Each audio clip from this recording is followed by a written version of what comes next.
I love the fact that this book will teach you your part and responsibility that you take, not because you think you're stupid, but because you just didn't know what you didn't know.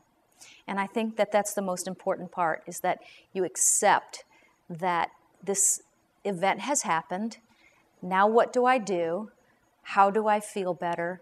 How do I do this? It's so important to me that it's done just one chapter a day, because they're not big chapters and it's not a lot of overwhelming work.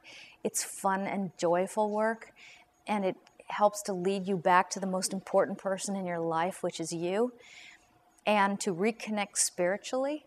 There's so much in this program, and it's really fun to do, and it also is very deep at the same time. And it makes you think a lot about where you're going, because we already know where we've been, and most of the time we know it's not somewhere we really want to go again.